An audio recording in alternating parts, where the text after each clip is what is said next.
18 ذی الحجہ کو حضرت عثمان غنی رضی اللہ تعالیٰ عنہ کی شہادت ہوئی تھی، اور 18 ذی الحجہ کو ہی عالم اسلام کی ایک عظیم ہستی اور سرزمین گوجرانوالہ کی وہ عظیم ہستی کہ جنہوں نے گوجرانوالہ میں آ کے دین اسلام کا بڑا کام کیا، اس ہستی کا 18 ذی الحجہ کو جب وہ ان کا بھی یوم وصال ہے اور ان کا عرس ہوتا ہے، اور اس ہستی کا نام الحاج ابو داؤد محمد صادق رضوی رحمۃ اللہ علیہ ہے۔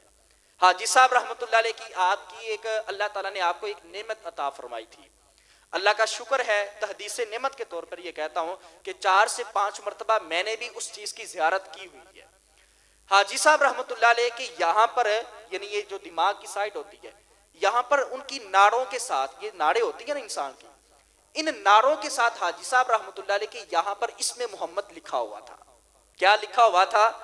اسم محمد صلی اللہ علیہ وآلہ وسلم۔ اور یقین کریں ہمارے ہاں تو بعض اوقات اس طرح ہوتا ہے نا، گھروں میں جب روٹی پکتی ہے تو ہم کہتے ہیں آہو ایتھو انج جوڑ لا لے تے انج لا لے، نام بن نہیں جائے گا، مطلب کہ اس طرح بچے بھی کرتے ہیں۔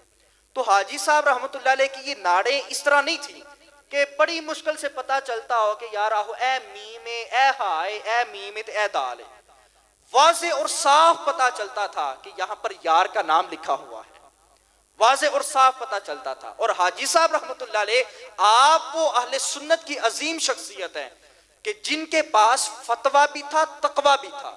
یہ میں بہت بڑی بات کرنے لگا ہوں۔ آج کے علماء اللہ ماشاءاللہ اچھے بھی ہیں، آج کے علماء کے پاس فتویٰ ہوتا ہے لیکن تقویٰ نہیں ہوتا، لیکن حاجی صاحب رحمۃ اللہ علیہ کے پاس فتویٰ بھی تھا، تقویٰ بھی تھا۔ حاجی صاحب رحمۃ اللہ علیہ کے پاس فتویٰ بھی تھا اور تقویٰ بھی تھا۔ اور آپ کی کرامات جو میں نے سنی ہیں، اور اللہ کا شکر ہے یہ میں نے سامنے بیٹھ کے ان کے جو مرید خاص ہے علامہ عباس رضوی صاحب جو آج بھی حیات ہے، تو ان سے میں نے یہ سنی تھی۔ تو وہ کہتے ہیں کہ جب مسجد میں ایک لالٹین لگی ہوئی تھی، یہ ٹیوب ہوتی ہے نا پرانے وقتوں میں، اب تو یہ لائٹیں آ گئی ہیں، تو عصر کا وقت ہوا تو وہ جو لائٹ تھی وہ صحیح طرح جل نہیں تھی رہی، یعنی جلتی تھی بجھتی تھی، یہ اس کا معمول تھا۔ تو جو انتظامیہ تھی مسجد کی وہ حاجی صاحب رحمۃ اللہ علیہ سے کہنے لگی کہ حاجی صاحب ہے لائٹ جی بار بار چمکے مار دی بھی، ایدہ کچھ کرو۔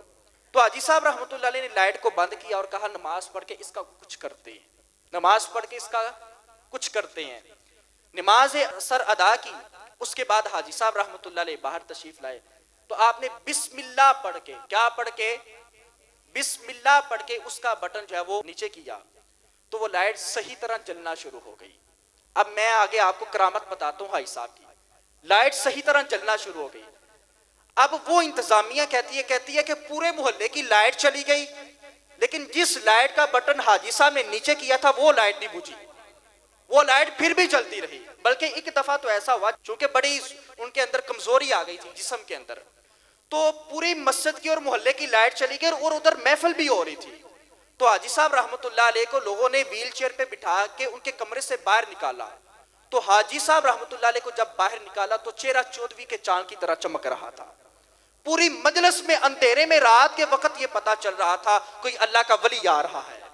بلکہ حاجی صاحب رحمۃ اللہ علیہ آپ کے پاس فتویٰ بھی تھا، تقویٰ بھی تھا۔